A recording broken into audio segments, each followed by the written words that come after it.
Dr. Pugsley, what are some of the facilities you hope to be able to furnish this newly expanded campus area that urban renewal will provide? On the urban renewal lands, Bob, we expect to develop an expansion of the student center. Secondly, we expect to build a new library. And thirdly, we expect to have parking spaces in 3 decks on the lower part. And over that, we will have academic buildings to accommodate a technical institute, a music and fine arts building, and general classrooms and instructional buildings. Now, you mentioned a new library. How much bigger than the present library will the new one be? Let's talk about it in terms of the number of volumes accommodated. We have 153,000 titles or volumes in our present library, and the new one we would propose to build would accommodate 500,000. Now, in addition to that, there will be other services such as individual student carols, audiovisual equipment and rooms that are for individualized instruction. What has first priority? Could you run through the priorities among these facilities? Well, first in line, we have had the Music and Fine Arts and Drama building, and we place along the parallel with that the Technical Vocational Institute, which will accommodate these 2-year programs. Next, then, general classroom, laboratory, and office structures. Then the library.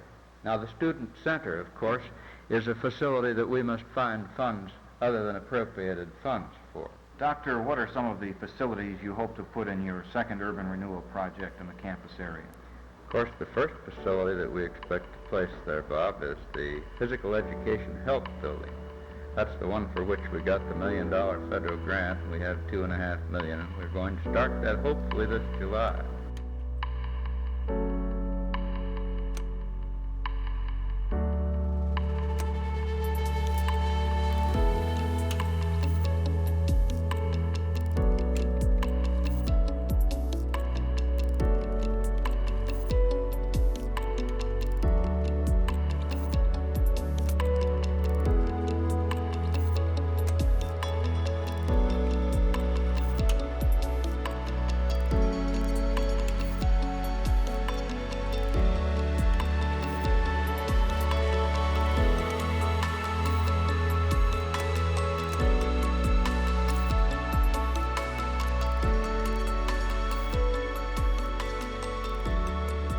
Hello, members of the class of 1970.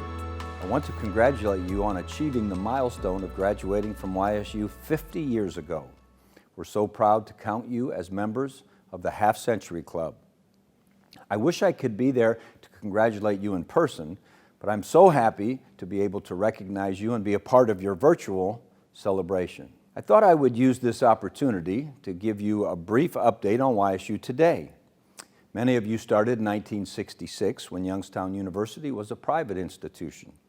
You were on campus when it was undergoing a physical transformation after becoming a state-funded institution in 1967. If you visited campus over the last few years, you've noticed that the campus of YSU has undergone another major physical transformation. Wick Avenue, Lincoln Avenue, and currently Fifth Avenue have been part of a project that allowed for road resurfacing, new sidewalks, new lighting, utility lines being buried underground. We've created opportunities for many more students to live near campus with the construction of the University Edge and Enclave apartments, and now this fall, the new Campus Lofts apartment building. Other recent construction projects have enhanced campus life for our students, from Cafaro Field on the north side of campus, which is used for recreational activities and club sports such as soccer, rugby, lacrosse, to the first-class Barnes & Noble bookstore on the corner of 5th and Lincoln Avenues. We have a new indoor tennis center on the west side of campus, and the Don Constantini Multimedia Center at Stambaugh Stadium with classroom space for communication students and laboratory. Academic buildings have undergone renovations, including Cushwa Hall with the expansion of the physical therapy department, classroom space and additional renovations in Michelle Hall, and structural repairs in Ward Beecher Hall. Going forward, we're bringing together advanced manufacturing, educational opportunities, and workforce development through the building of the Excellence Training Center. It's a $12 million, 53,000 square foot facility being built using state and federal government funds.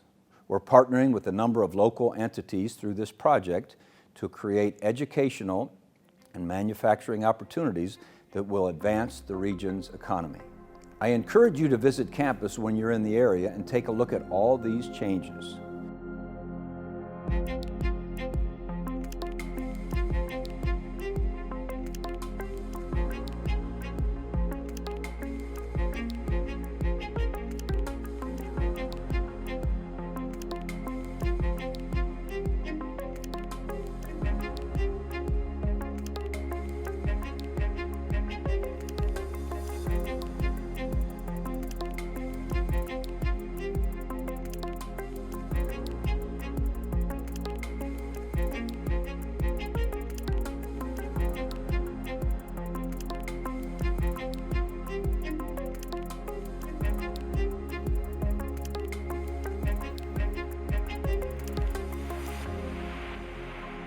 Hi, I'm Penny Pavelko, but you know me as Penny Loxo. I started here as a freshman, a proud freshman, in 1966 while we were still Youngstown University.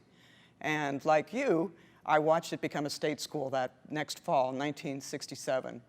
I was very active in student government, and I majored in mathematics and became a high school math teacher, and I'm now retired, which is a wonderful place to be. Pete Isgrove, Vice President of Student Government, and Penny Loxo, Chairman of Student Council, announced yesterday that they would run together for President and Vice President of Student Government. Isgrove from Philadelphia is a junior majoring in philosophy, and Loxo, a junior from North Jackson, is majoring in mathematics. Wow, can it really be 50 years ago? I can't believe it's been that long. It almost seems like yesterday. Looking back at those articles, it brings back so many memories of my time at YSU. Student government had lots of things we did. A couple that were interesting is we were the first to use voting machines on our election time.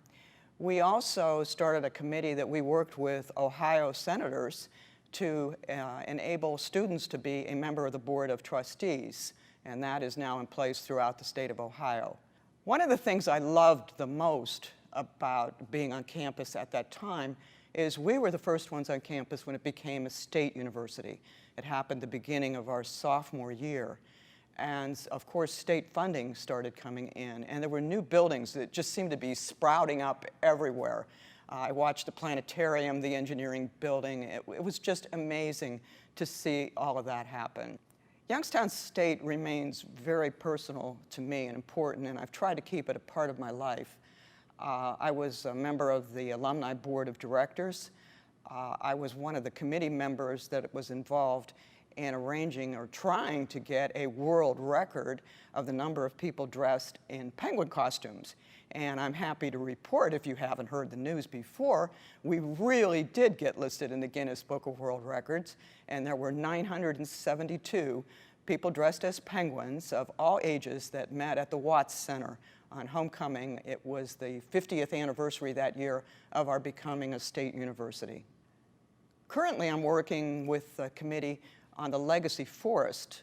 We are planning to start urban forests on undeveloped land or abandoned land within the Youngstown area. And our goal is to plant one new tree each year for incoming freshmen. Our first planting is supposed to take place in late November, so that will be coming up soon. And hopefully in 20 years, we truly will have trees throughout the city in honor of freshmen and all of our students. I'd like to invite all of you to come back on campus sometime and see our beautiful campus. It's a true gem in the city of Youngstown. Stay safe, everyone, and go Penguins!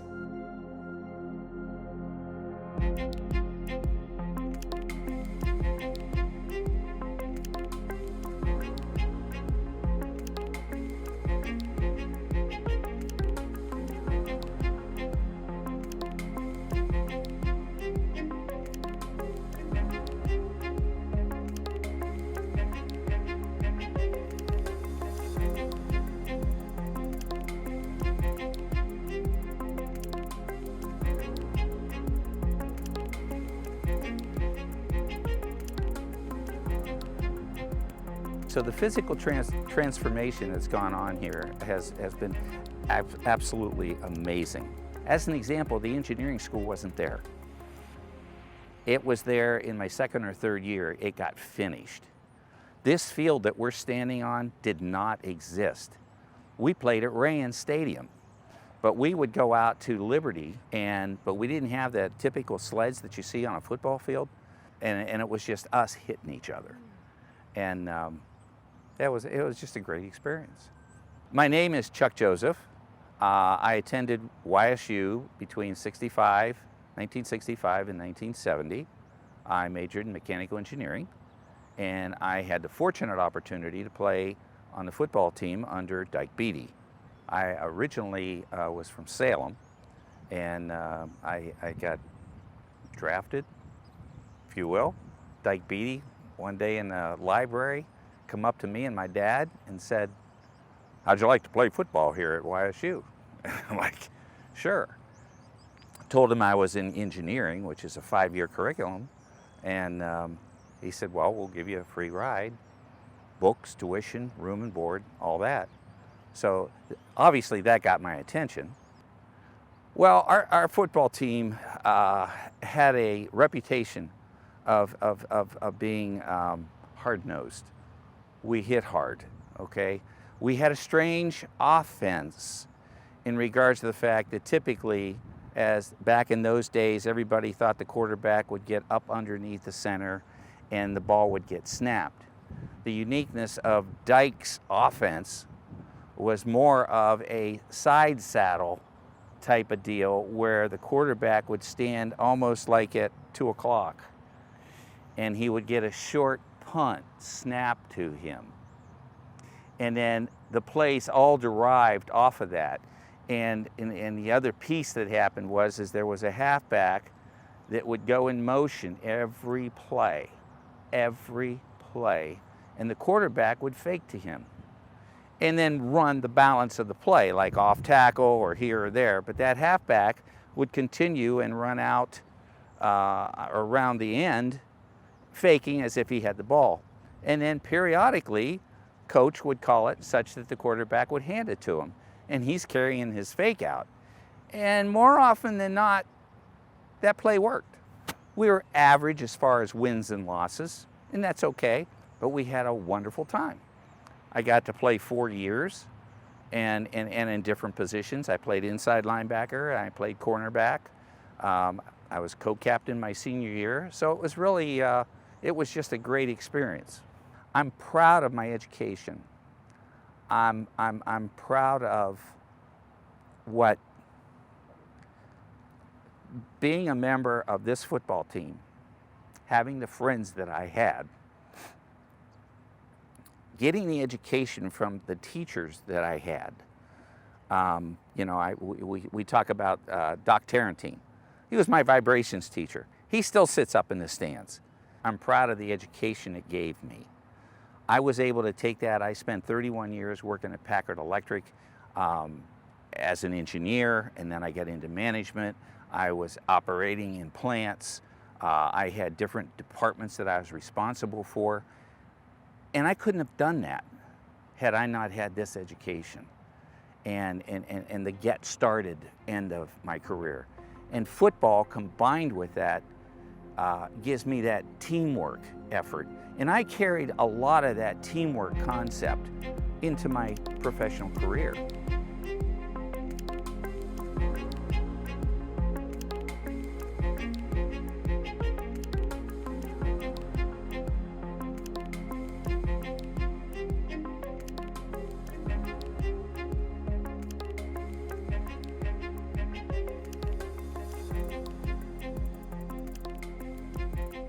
Hello, my name is Bruce Sherman, and this is my wife, Carol. We both graduated from YSU in 1970. I graduated with a Bachelor of Science in Business Administration, and Carol graduated with a Bachelor of Science in Education. We currently reside in Canfield during the summer and Naples, Florida during the winter.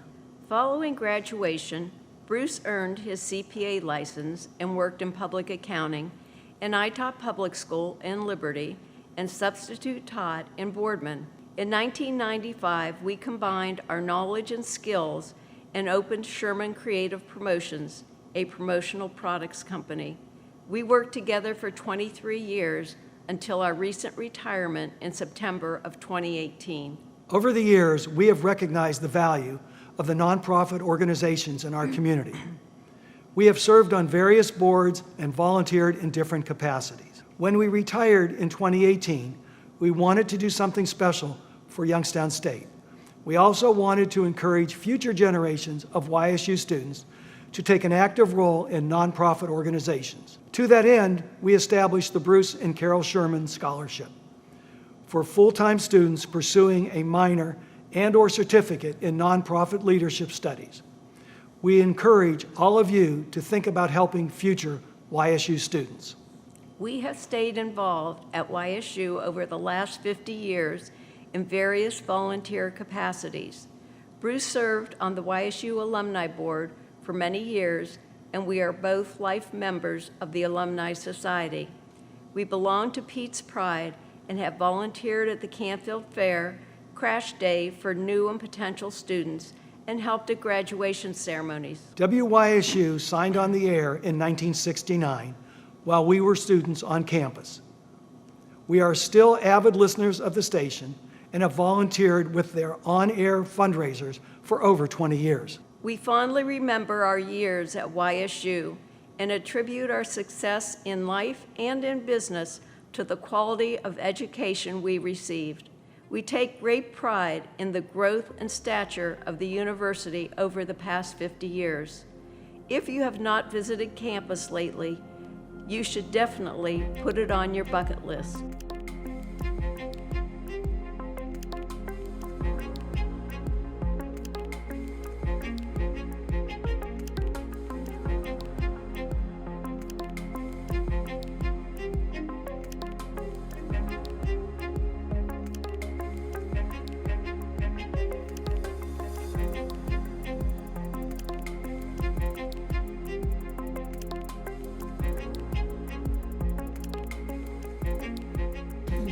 Okay, Anthony D'Ambrosio. Hi, I'm Mary Jane D'Ambrosio, and Tony and I graduated from YSU in 1970, and we met on campus. I was a teacher for 30 years, and Tony was also in education. We have 2 children, 4 grandchildren that are the love of our lives, and YSU is up there too. We love it, and we'll always love it. I'm from Pittsburgh originally, so I'm one of the few that at that time was living on campus. It's not like now where you have a lot of students living on campus. And so for me, it was a different experience than for most other students who were mostly commuters, coming and going.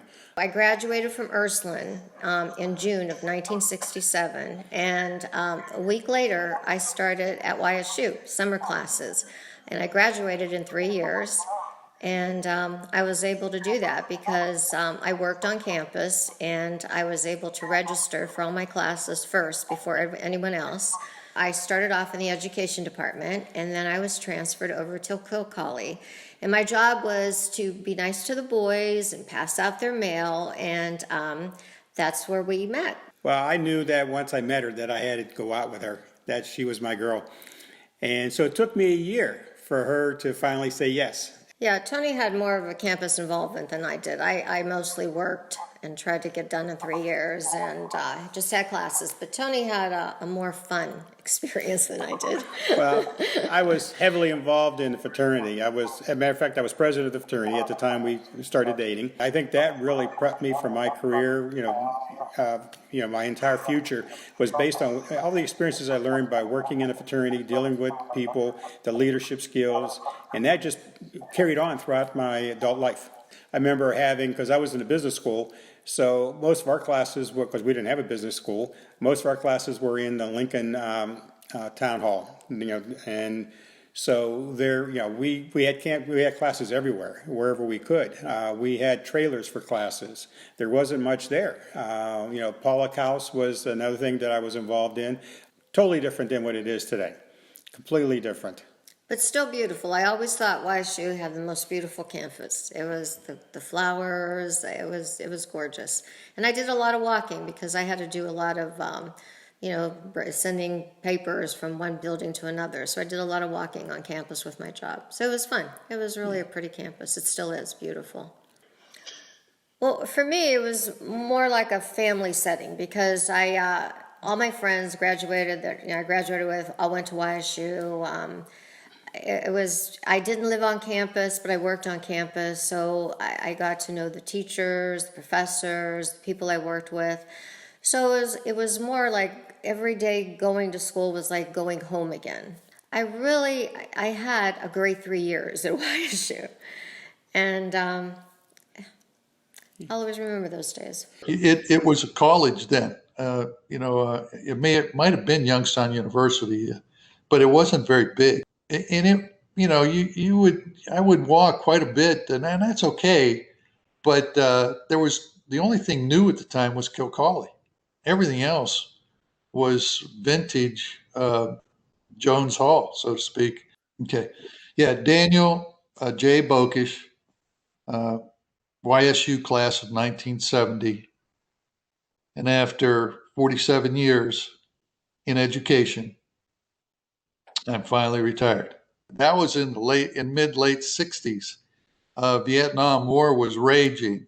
The hippie movement had gotten to Youngstown, and that identity was nationwide, not just in different spaces. It was nationwide, and it was tough. It was real tough. It was things were changing, especially for people in my age group.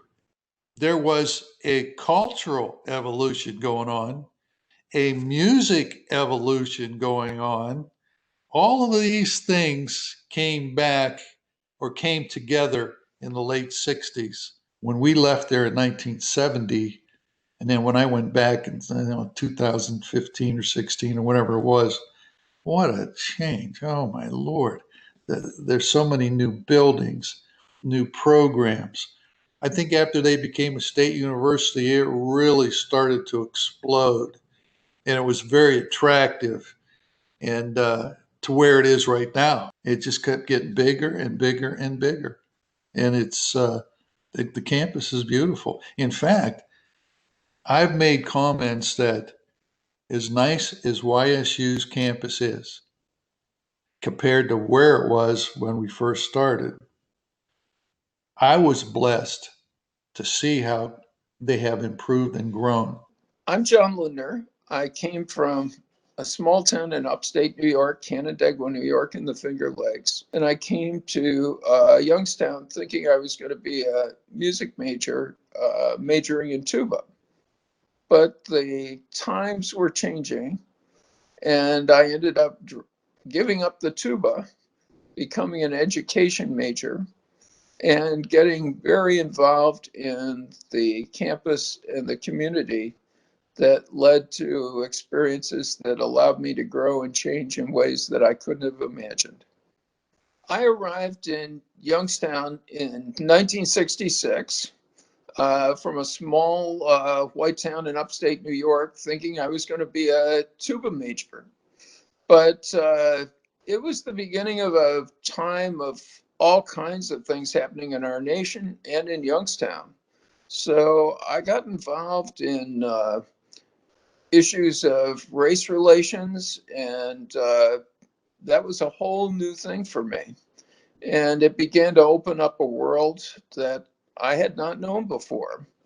And so gradually there was a layering of experiences and learnings, and learning about diversity and poverty and labor and environmental justice that really shaped me in new directions. So I gave up the tuba at the end of this first semester and took a more liberal arts approach to my studies. The campus was small and beginning its growth when I was there. In fact, my first year was the first year that it was a state university. Prior to that, it was a Youngstown University. It wasn't a state university. So it was the beginning of things. Nationally, October 15th, 1969 there was an event called the Vietnam Moratorium, where there was a huge rally in Washington.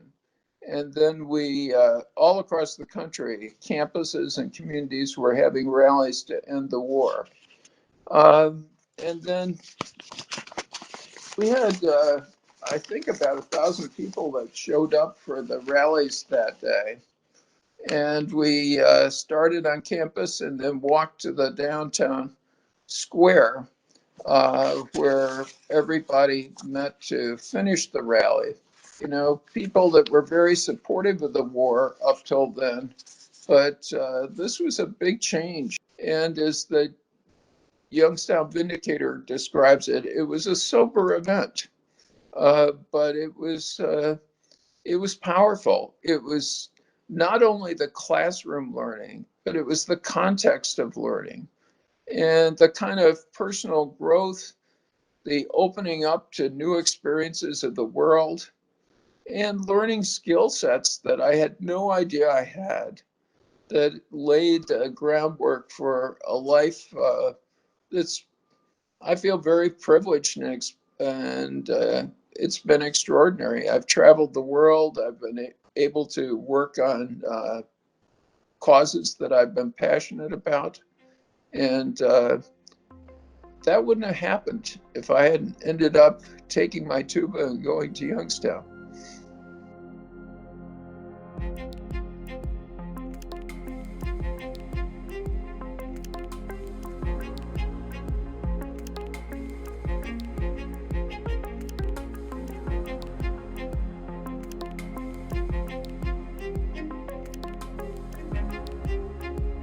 COVID-19 has presented challenges for YSU, like it has for all universities and businesses.